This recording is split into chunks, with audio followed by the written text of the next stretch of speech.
नमो भगवते वासुदेवाय।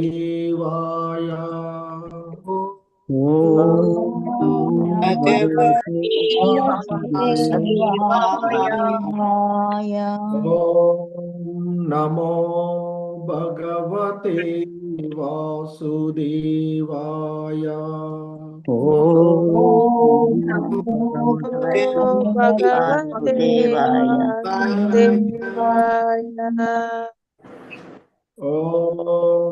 नमो भगवते वासुदेवाय। नमो भगवते वासुदेवाय। नारायणं नमस्कृत्य नरं चैव नरोत्तमम्। नारायणं नमस्कृत्य नरं चैव नरोत्तमम् देवीं सरस्वतीं व्यासं ततो जयमुदीरयेत्। देवी सरस्वती व्यासं ततो जयमुदीरयेत्। नष्टप्रायेष्वभद्रेषु नित्यं भागवत सेवया। नष्टप्रायेषु भद्रेषु भागवत सेवया। भगवती उत्तमश्लोके भक्तिर्भवति नैष्टिकी। भगवती श्लोके भवति नैष्टिके। హరే కృష్ణ. సో ఈరోజు శ్రీమద్ భాగవతం క్లాస్కి మీ అందరికీ కూడా ఇస్కాన్ శ్రీ శ్రీ రాధా గోవింద ఆలయము మంగళూరు కర్ణాటక తరఫున స్వాగతం తెలియచేస్తూ మనము శ్రీమద్ భాగవతము 3వ స్కందము అయినటువంటి యథాస్థితి అందులో 31వ అధ్యాయము జీవుని యొక్క గతుల గురించి కపిల భగవానుల వారి యొక్క ఉపదేశాలు అనేటువంటి అధ్యాయంలో ఈరోజు మనము 9వ శ్లోకాన్ని ఇస్కాన్ వ్యవస్థాపక ఆచార్యులు శ్రీల ప్రభుపాదుల వారి యొక్క భాష్యము ద్వారా దీనిని అవగాహనం చేసుకోవడానికి ప్రయత్నం చేద్దాము. హరే కృష్ణ. శ్రీమద్ భాగవతము 3వ స్కందము 31వ అధ్యాయము 9వ శ్లోకము. హరే కృష్ణ. Please repeat. అకల్ప స్వాంగ శ్రేష్టాయాం అకల్ప స్వాంగ శ్రేష్టాయాం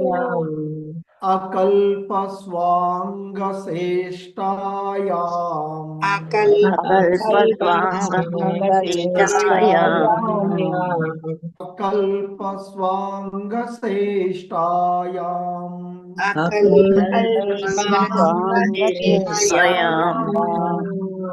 శకుంత ఇవ పంజరే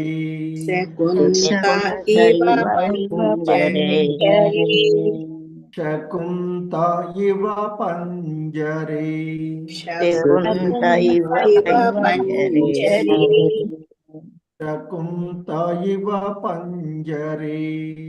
శకుంత ఇవ పంజరే తత్ర లబ్ధ స్మృతిర్దైవాత్మా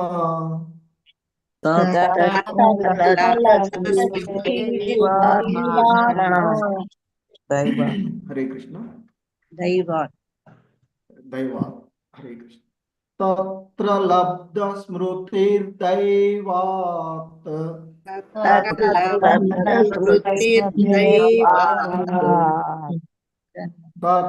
లబ్ధ స్మృతిర్దైవాత్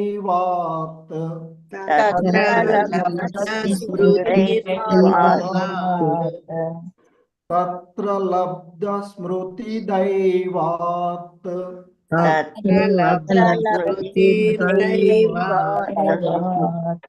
కర్మ జన్మ శతోద్భవం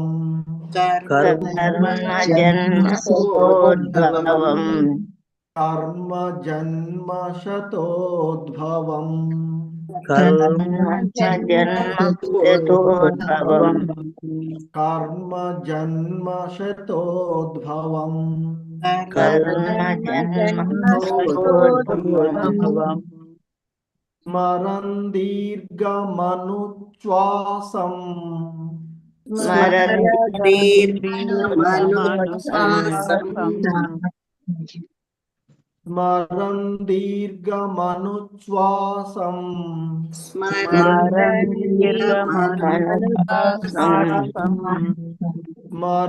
दीर्घमनुच्छ्वासम्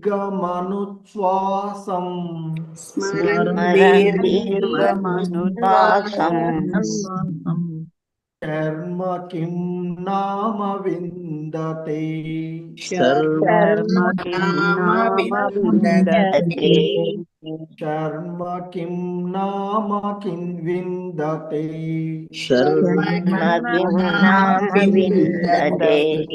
कर्म किं नाम विन्दते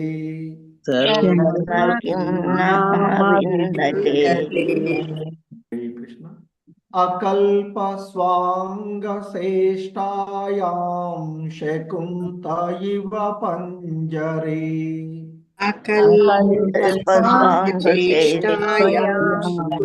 कुन्तैव पञ्जरे अकल्पस्वाङ्गसेष्टायां शकुन्त इव पञ्जरे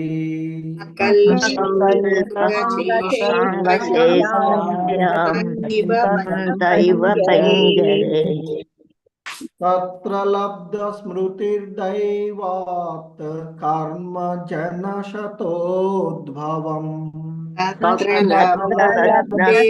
दैवात् कर्म जन्मशतोद्भवम् तत्र लब्धस्मृतिर्दैवात् कर्म जन्मशतोद्भवम् लब्धस्मृतिर्दैवात् कर्म जन्मशतोद्भवम् स्मरन् दीर्घमनुच्छ्वासं शर्म किं नाम विन्दते स्मरन् दीर्घमनुच्छ्वासं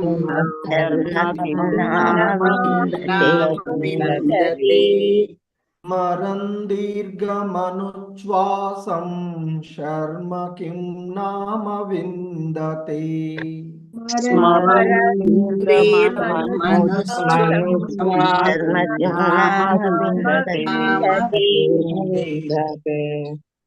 శ్రీకృష్ణ మొత్తం శ్లోకం చూద్దాం అకల్పస్వాంగసేష్టాయాం శకుంత ఇవ పంజరే తత్ర లబ్ధస్మృతిర్దైవాత్ కర్మ జన్మశతోద్భవం స్మరన్ దీర్ఘమనుచ్ఛ్వాసం శర్మ కిం నామ విन्दతే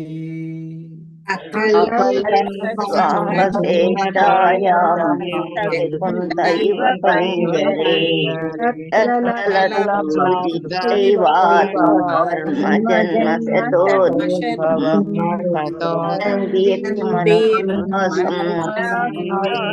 नाम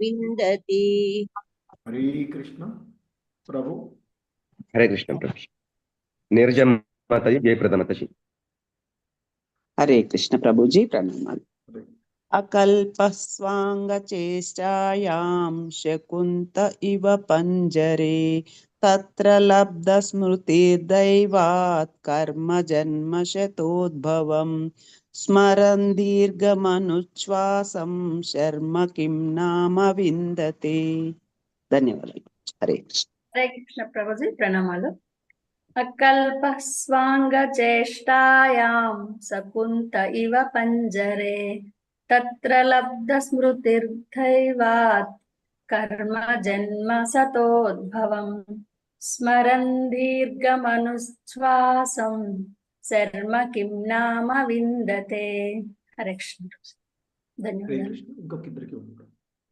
हरे कृष्ण विशालवती माताजी, सरलादेवी माताजी। हरे कृष्ण प्रभु जी। अकल्प स्वांग श्रेष्ठायां सेकुंत इव पंजरे तत्र लब्ध स्मृति दैवात् कर्म जन्म शतोद्भवम् स्मरन् दीर्घमनुच्छ्वासं शर्म किं नाम विन्दते। हरे कृष्ण प्रभु जी, धन्यवाद। हरे कृष्ण प्रभु जी। अकल्पस्वाङ्गचेष्टायां शकुन्त इव पञ्जरे तत्र लब्ध स्मृतिर्दैवात् कर्म जन्म शतोद्भवम् स्मरन् दीर्घमनुश्वासं शर्म किं नाम विन्दते। हरे कृष्ण प्रभु जी। హరే కృష్ణ. ఈ శ్లోకంలో ఉన్నటువంటి పదాల యొక్క అర్థాలను చూద్దాము. హరే కృష్ణ. అకల్పః సాధ్యపడక స్వ అంగా తన అవయవములు చేష్టాయాం కదుల్చుట శకుంతః పక్షి ఇవ వలే పంజరే పంజరమందలి తత్ర అచ్చట లబ్ధ స్మృతి స్మృతిని బడిచి దైవాత్ భాగ్యవశమున కర్మ కర్మలు జన్మ శతోద్భవత్ గత 100 జన్మలలో జరిగిన స్మరన్ గుర్తు తెచ్చుకొనుచు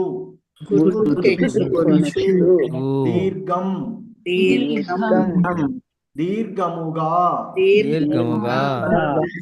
అనుశ్వాసన్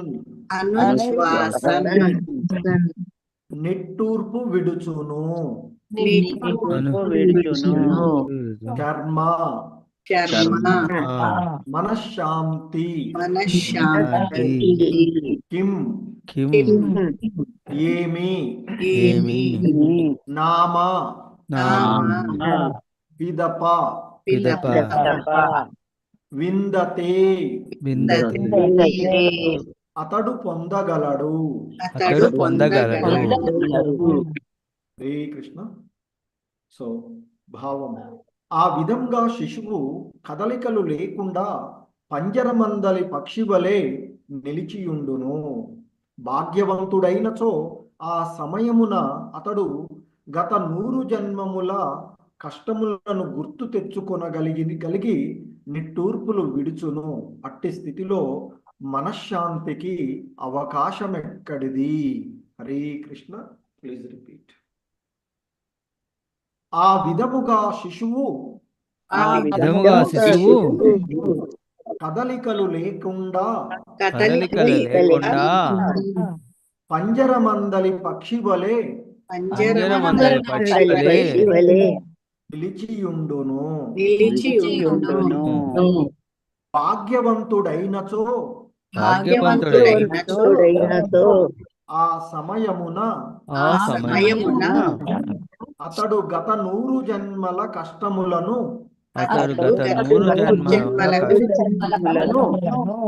గుర్తు తెచ్చుకొనగలిగి నిట్టూర్పులు విడుచును. అట్టి స్థితిలో మనశ్శాంతికి అవకాశం ఎక్కడిది? హరే కృష్ణ. సో భాష్యము బై శ్రీల ప్రభుపాదుల వారు. జన్మించిన పిదప శిశువు గత జన్మల యందలి దుఃఖములను గూర్చి మరిచిన మరవవచ్చును. కానీ జన్మ మృత్యువుల సమయమున ఘోరమగు చిత్రహింసలను గూర్చి శ్రీమద్ భాగవతము వంటి ప్రామాణిక గ్రంథములను చదువుట ద్వారా మనము అంటే పెద్దవారమైనప్పుడు అవగతం చేసుకొనగలము. శాస్త్రమునందు మనకు విశ్వాసము లేనిచో అది వేరే విషయం. కానీ ఆ శాస్త్రముల ప్రామాణికత యందు విశ్వాసం ఉన్నచో ముక్తి కొరకై మనము సన్నద్ధులము కావలెను. అది కేవలము ఈ మానవ జన్మయందే సాధ్యము కాగలదు. ఈ కష్టములను గూర్చి జీవుడు మానవ జన్మయందు లక్ష్యము చూపనిచో నిశ్చితంగా ఆత్మహత్య చేసుకొనినట్లే కాగలదు. అవిద్యను దాటుటకు మానవ జన్మ ఒక్కటియే మార్గము అని తెలుపబడినది. ఈ మానవ జన్మ చక్కని నావ కాగా గురుదేవుడే నిష్ణాతుడగు నావికుడు. శాస్త్ర నిర్దేశములు అనుకూలమగు పవనముల వంటివి. ఇన్ని సౌకర్యములు ఉన్నప్పటికీ మనము భవసముద్రమును దాటనిచో బుద్ధిపూర్వకంగా ఆత్మహత్య చేసుకున్న వారము కాగలము. హరే కృష్ణ. సో జగద్గురు శ్రీల ప్రభుపాద్ కీ జై. ఇది శ్రీల ప్రభుపాదుల వారి యొక్క భాష్యము ఈ శ్లోకానికి ఇవ్వబడినటువంటిది. హరే కృష్ణ.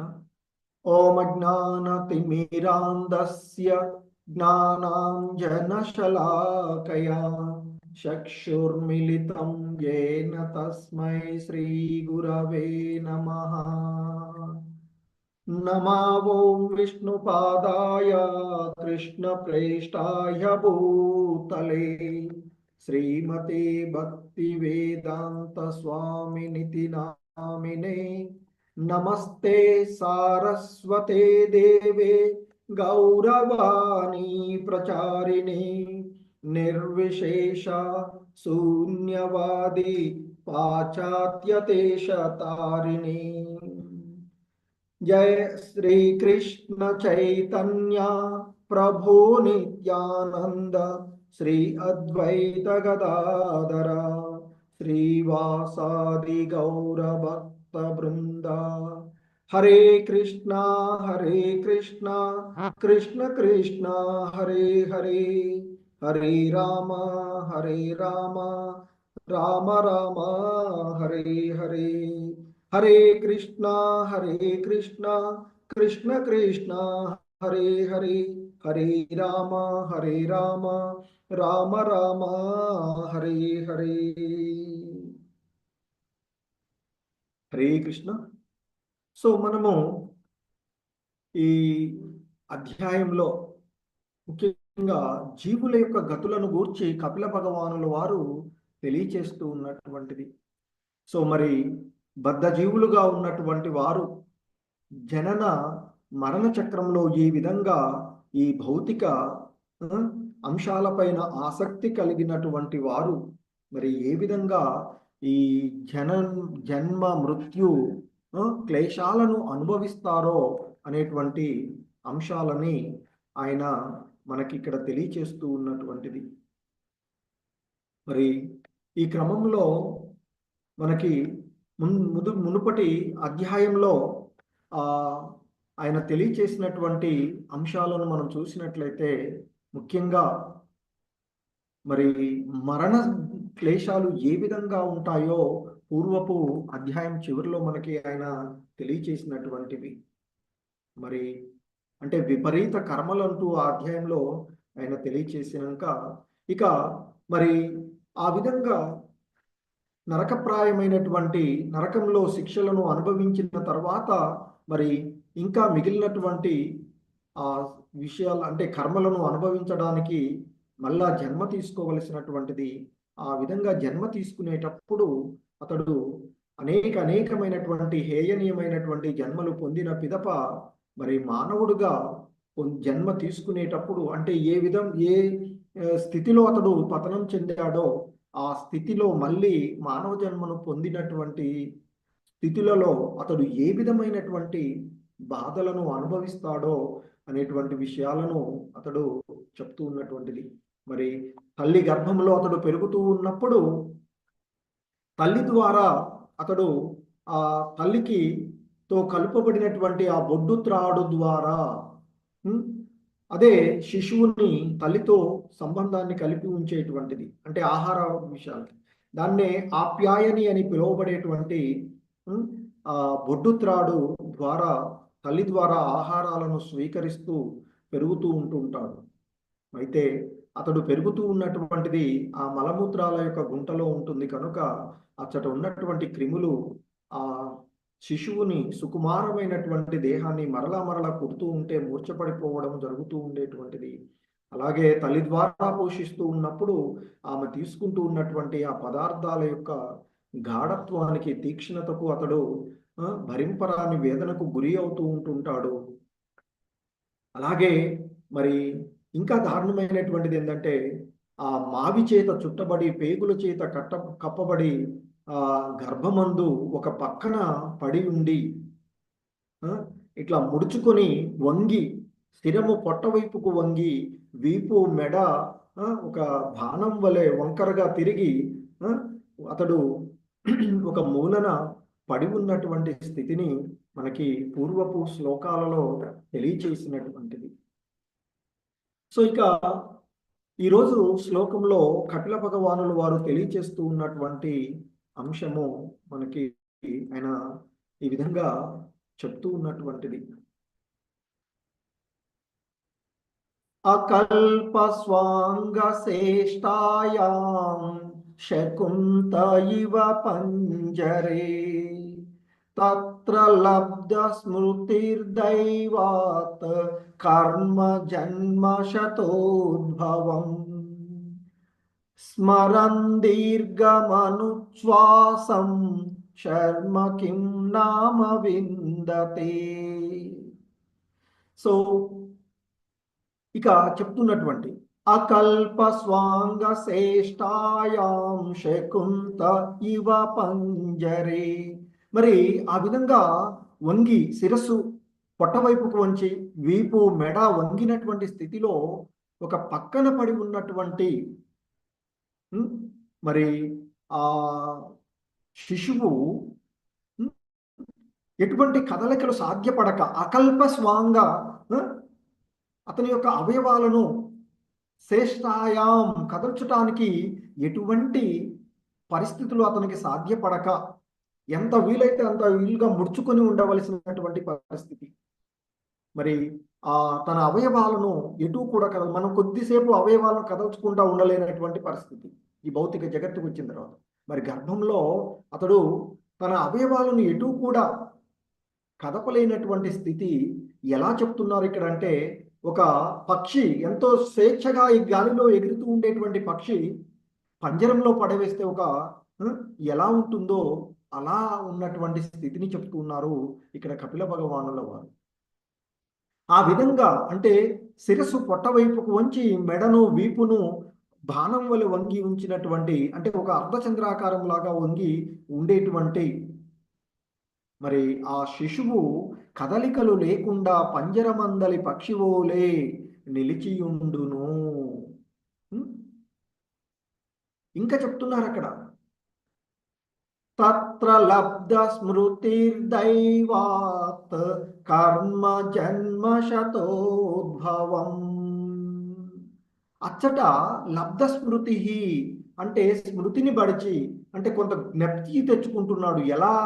దైవాత్ ఆ భగవంతుని భాగ్యవశమున అతడు ఏదన్నా కొంచెం అతని ముందు చేసినటువంటి భాగ్యం ఉన్నట్లయితే, అంటే మంచి ఉన్నట్లయితే, మంచి కర్మలు అతనికి ఉంటే వాటి వలన ఆ కర్మల వలన అతడికి గత 100 జన్మలలో, ఎందుకంటే కోటాను కోట్ల జన్మలో అతడు బడిచి ఉండవచ్చు. కాబట్టి ఇక్కడ జన్మ శతోద్భవం అంటే గత 100 జన్మలలో అతడు పొందినటువంటి స్థితులను గూర్చి అతడు ఆ 100 జన్మలలో పొందినటువంటి స్థితిని అతను అదృష్టశావత్తు భాగ్యవశమున గుర్తుకు తెచ్చుకుంటాడు. స్మరన్ దీర్ఘ అనుశ్వాసన్ అంటే ఆ అవన్నీ గుర్తు తెచ్చుకుంటూ ఒక దీర్ఘమైనటువంటి నిట్టూర్పు విడుస్తూ ఉంటాడు అని చెప్తున్నాను. శర్మ కిన్నామ విందతే, మరి అటువంటి ఆ స్థితిలో, ఆ బద్ధమైనటువంటి స్థితిలో, ఒక పంజరంలో పక్షి ఉన్నటువంటి స్థితిలో ఉన్నటువంటి ఆ శిశువుకి మరి తన యొక్క పరిస్థితి గురించి అక్కడ మనశ్శాంతికి అవకాశం ఎలా ఉంటుంది ఆ గర్భస్థంలో ఉన్నప్పుడు అంటూ ఇక్కడ చెప్తూ ఉన్నటువంటి విషయాలు. ఆ విధంగా శిశువు కదలికలు లేకుండా పంజరమందలి పక్షి ఓలే నిలిచియుండును. ఒకవేళ భాగ్యవంతుడైనచో, అంటే ఏవైనా అదృష్టం అతనికి ఉన్నట్లయితే ఆ సమయమున అతడు గత 100 జన్మలకు ఆ 100 జన్మలలో అతడు పొందినటువంటి కనీసం ఎన్నెన్నో జన్మలు పొందినప్పుడు అందులోనూ కనీసం ఒక 100 జన్మలకు కష్టాలను అతడు గుర్తు తెచ్చుకొని నిట్టూర్పు విడుస్తూ ఉంటాడు. మరి అటువంటి స్థితిలో అతడికి మరి మనశ్శాంతి ఏ విధంగా లభిస్తుంది అంటే, ఈ భవబంధనాలలో చిక్కుకొని ఈ సంసార సాగరంలో జన్మ మృత్యు బంధనాలలో చిక్కుకునేటువంటి వాడికి మనశ్శాంతి ఎక్కడా ఉండదు అనేటువంటి విషయాన్ని ఇక్కడ చెప్తూ ఉన్నటువంటిది. సో ఇక శ్రీల ప్రభుపాదుల వారు భాష్యంలో మనకి తెలియచేస్తూ ఉన్నటువంటి విషయాలను చూసినట్లయితే ఆయన ఈ విధంగా చెప్తున్నారు. జన్మించిన పిదప శిశువు గత జన్మల యందలి దుఃఖములను గూర్చి మరిచిన మరవవచ్చును, కానీ జన్మ మృత్యువుల సమయమున ఘోరమగు చిత్రహింసలను గూర్చి ఆ శ్రీమద్ భాగవతము వంటి ప్రామాణిక గ్రంథములను చదువుట ద్వారా మనము అంటే పెద్దవారమైనప్పుడు తిరిగి కొంత పెద్ద అయిన తర్వాత భాగవతం చదువుతూ ఉన్నటువంటి ఆ పరిస్థితులలో, అంటే దాన్ని అవగతం చేసుకోగలిగినటువంటి పరిస్థితులలో మరి ఆ శ్రీమద్ భాగవతం వంటి ప్రామాణిక గ్రంథాలను చదువుట ద్వారా మనము అవగతం చేసుకోగలము. అంటే జన్మ అప్పుడు ఏ విధమైనటువంటి బాధలు పడ్డాము అనేటువంటి విషయము ఆ తల్లి గర్భం నుండి బయటికి వచ్చిన తర్వాత అతడు మర్చిపోవచ్చు. కానీ ఆ మర్చిపోయినటువంటి విషయాలను, అలాగే మృత్యు సమయంలో అతడు పడినటువంటి బాధలను, అంటే జన్మ సమయంలోనూ మృత్యు సమయంలోనూ అతడు పడినటువంటి ఘోరమైనటువంటి హింసలను అతడు జన్మించిన, అంటే శిశువు లేదా ఒక జీవుడు జన్మ తీసుకున్న తర్వాత ఆ గత జన్మలలో అతడు పడినటువంటి బాధలను, నారకీయమైనటువంటి స్థితులను మర్చిపోవచ్చును. కానీ మరి మనకి అవన్నీ మర్చిపోతాము కనుకనే మనకి ఈ శాస్త్రాలు ఉన్నటువంటివి. మరి శాస్త్ర ప్రామాణికంగా ఉన్నటువంటి శాస్త్రాలను, శ్రీమద్ భాగవతం వంటి ప్రామాణిక గ్రంథాలను చదవడం ద్వారా మరలా మనము పూర్వజన్మలలోనూ లేదా జన్మించేటప్పుడు లేదా మరణించేటప్పుడు ఎటువంటి బాధలను మనము అనుభవిస్తూ ఉంటామో ఆ విషయాలను మనకి గుర్తు చేసేటువంటివే శ్రీమద్ భాగవతము వంటి ప్రామాణిక గ్రంథాలు అని చెప్తున్నారు. అందుకే శ్రీమద్ భాగవతము వంటి లేదా ఇతర ప్రామాణికమైన ఆధ్యాత్మిక గ్రంథాలను చదవడం అనేటువంటిది చాలా ముఖ్యమని చెప్తారు శ్రీల ప్రభుపాదుల వారు. ఈ భౌతికమైనటువంటి ఈ లిటరేచర్ ఏదైతే ఉందో, గ్రంథాలు, భౌతిక గ్రంథాలు ఉన్నాయి, వాటిని ఏది కూడా చదవద్దు. అవన్నీ కూడా సమయాన్ని వృధా చేసేటువంటివే. మరి ఆధ్యాత్మిక గ్రంథాలను చదవనటువంటి వాడు పశు జన్మతో సమానమే. ఎందుకంటే పశువులకు మనకి తేడా లేకుండా పోతుంది. ప్రామాణికమైనటువంటి విషయాలను, ఆధ్యాత్మికమైనటువంటి విషయాలను తెలుసుకోకపోతే అంటూ చెప్తుంటారు శ్రీల ప్రభుపాదుల వారు. కాబట్టి ఆయన చెప్తారు, నేను అనేకమైనటువంటి గ్రంథాలను ఇచ్చాను, వాటన్నింటినీ చదవండి. ఒకవేళ వాటిని చదవకపోయినట్లయితే ఇక మరలా ఈ జనన మరణ బంధనాలలో చిక్కుకొని పోయేటువంటి అవకాశమే ఉంటుంది అని చెప్తున్నారు. సో మరి శాస్త్రమునందు మనకు విశ్వాసం లేనిపోతే అది వేరే విషయం. ఎలాగో ఆ అసుర భావాలు కలిగినటువంటి వాళ్ళకి శాస్త్రాల యందు విశ్వాసము ఉండదు. కానీ ఆ శాస్త్రముల ప్రామాణికత యందు విశ్వాసం ఉన్నట్లయితే మరి ముక్తి కొరకై మనము సన్నద్ధులము కావలెను అంటూ చెప్తున్నారు. శాస్త్రాలపైన అవగాహన ఉన్నటువంటి, శాస్త్రాలపైన నమ్మకము విశ్వాసము ఉన్నట్లయితే, శ్రద్ధ విశ్వాసాలు ఉన్నటువంటి వారు, అంటే ఆ భగవంతుని యొక్క భక్తులుగా ఉండగలిగేటువంటి వారు, దైవీ స్వభావాలను కలిగినటువంటి వారు మరి ఆ ఈ జనన మరణాల నుండి బయటపడేటువంటి విషయము కొరకై సన్నద్ధులు కావాలి అంటూ చెప్తూ ఉన్నారు. అది కేవలము ఈ మానవ జన్మయందే సాధ్యము కాగలదు. ఎందుకంటే ఈ ఇంతకుముందు అధ్యాయాలలో కూడా చూస్తాం, మానవ జన్మలోనే మనకి శిక్షణ పొంది తిరిగి భగవద్ధామాన్ని చేరుకోవడానికి గల అవకాశాలు ఉన్నటువంటివి. మరి ఈ మానవ జన్మ ఒక శిక్షణ లాంటిది. తిరిగి యథాస్థితి ఆ వాస్తవాన్ని తెలుసుకొని అక్కడికి వెళ్ళడానికి, ఆ పరమసత్యమైనటువంటి భగవంతుని యొక్క ధామాన్ని చేరుకోవడానికి, ఆ దేవదేవుణ్ణి తిరిగి చేరుకోవడానికి మనకి అవకాశం ఉన్నటువంటిది మానవ జన్మ అని చెప్తారు. ఎందుకంటే దేవతా జన్మలలో కూడా ఈ విధమైనటువంటి విషయాలను గురించి ఆలోచించేటువంటి అవకాశమే ఉండదు. అలాగే ఇక అంతకంటే హీనమైనటువంటి జన్మలలో కూడా వాటిని గురించి, ఈ శాస్త్రాల గురించి కానీ వీటి గురించి కానీ తెలుసుకునేటువంటి అవకాశమే లేదు. కనుకే మహోన్నతమైనటువంటి జన్మగా చెప్పబడేటువంటి ఈ మానవ జన్మ, మరి ఈ మానవ జన్మలోనే ఉండగానే మరి మనము వీలైనంత వరకు ఈ జనన మరణ క్లేశాల నుండి బయటపడడానికి సన్నద్ధులు కావాలి. అంటే ఇక ఈ జనన మరణాలు లేకుండా శాశ్వతంగా ఉండగలిగేటువంటి ఆ ధామానికి చేరుకోవడానికి ప్రయత్నం చేయాలి. దానికే మనకు ఉన్నటువంటి ఈ యుగంలో, ఈ కలియుగంలో మనకున్న అవకాశము హరినామ సంకీర్తనం. అదే హరే కృష్ణ కృష్ణ కృష్ణ హరే హరే, హరే రామ రామ రామ హరే హరే అంటూ ఆ భగవన్నామ స్మరణం. ఎందుకంటే మనకి ఈ హరినామ సంకీర్తనమే మనల్ని ఈ కపట కలియుగాల కలహాల యుగము నుండి బయటపడేసేటువంటిది. అందుకే చెప్తారు, హరే నామ హరే నామైవ కేవలం కలౌ నాస్త్యైవ గతిరన్యదా అని చెప్పబడినటువంటిది. ఏంటంటే కపటము మరియు కలహాలతో కూడినటువంటి ఈ యుగమునందు భగవంతుని పవిత్ర నామ సంకీర్తనము చేయుటయే ముక్తికి ఏకైక సాధనము. కలౌ నాస్త్యైవ గతిరన్యది, మరొక మార్గము లేదు, మరొక మార్గం లేదు అంటూ మనకి బృహన్ నారదీయ పురాణంలో చెప్పబడినటువంటి విషయం.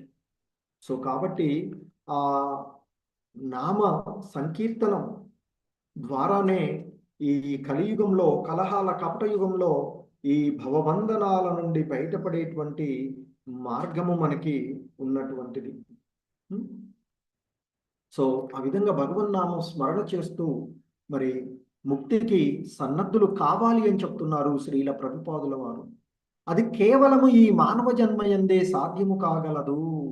ఈ కష్టములను గూర్చి మానవ జన్మయందు లక్ష్యము చూపనిచో నిశ్చితంగా ఆత్మహత్య కొనినట్లే కాగలదు. అంటే ఈ మానవ జన్మ మనకి లభించినటువంటి మహోన్నతమైన అవకాశం. మరి ఈ అవకాశాన్ని సద్వినియోగపరచుకోకపోతే వృధాగా ఆత్మహత్య చేసుకున్న వాడికి, మరి ఆ భౌతికమైనటువంటి విషయాలపైన అనురక్తి పెంచుకొని పెరిగినటువంటి వాడికి తేడా ఏమీ ఉండదు అని చెప్తూ ఉన్నారు. కాబట్టి మనలో ఉన్నటువంటి అవిద్య అంటే అజ్ఞానం, విద్య అంటే జ్ఞానం, అవిద్య అజ్ఞానం, మరి ఈ అజ్ఞానాన్ని దాటడానికి, అజ్ఞాన అంధకారం నుండి బయటపడడానికి మానవ జన్మ ఒక్కటే మార్గమని తెలుపబడినది అంటూ గుర్తు చేస్తున్నారు. మరి ఈ మానవ జన్మ ఈ భవసాగరాన్ని, ఈ సంసార సాగరాన్ని దాటడానికి ఒక నావ లాంటిది అని చెప్తున్నారు. మరి ఆ నావ సరైనటువంటి మార్గంలో నడిపి మార్గాన్ని చూపించేటువంటి వాడే ఆ గురుదేవుడే నిష్ణాతుడైనటువంటి నావికుడు అంటూ చెప్తున్నారు.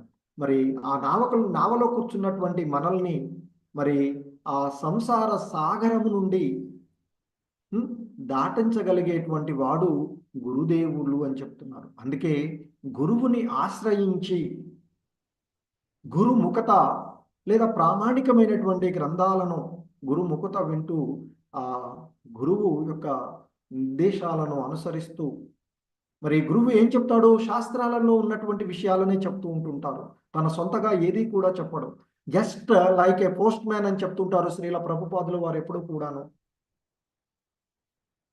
ఏం చేస్తాడు, ఏదైతే అవతల వాళ్ళు ఇచ్చారో దాన్ని తీసుకొచ్చి యథావిధిగా ఇక్కడ ఇచ్చి డెలివర్ చేసిపోతాడు. సో మరి నిజమైనటువంటి ఒక నిష్ణాతుడైనటువంటి గురువు శాస్త్రాలలో భగవంతుడి ద్వారా ఏదైతే జ్ఞానము అందించబడిందో ఆ జ్ఞానాన్ని యథావిధిగా యథాతథముగా అందిస్తారు అని చెప్తున్నారు. మరి శాస్త్ర నిర్దేశములు అనుకూలమగు పవనములు వంటివి. మనకి ఆ ఋతుపవనాలని చెప్తుంటాం కదా, మామూలుగా అనుకూలంగా ఉండేటువంటివే మనకి శాస్త్రాలు నిర్దేశించినటువంటి విషయాలు అని చెప్తున్నారు. మరి మనకి ఎన్నో సౌకర్యాలు గురువు ద్వారా వినవచ్చు. శాస్త్రాలను ప్రామాణికమైనటువంటి శాస్త్రాలను అధ్యయనం చేయడం ద్వారా మరి ఎన్నో అవకాశాలు ఎన్నో సౌకర్యాలు మనకి ఉన్నటువంటివి. మరి అన్ని సౌకర్యాలను ఉపయోగించుకొని మనము భవ సముద్రాన్ని ఈ సంసార సాగరాన్ని దాటకపోయినట్లయితే, అంటే ఈ జన్మ మృత్యు విషయాలను దాటకపోతే అది బుద్ధిపూర్వకంగా మనల్ని మనము ఆత్మహత్య చేసుకున్న వాళ్ళమే అవుతాము అంటూ చెప్తూ ఉన్నటువంటిది. హరే కృష్ణ. సో జగద్గురు శ్రీల ప్రభుపాద్ కీ జై.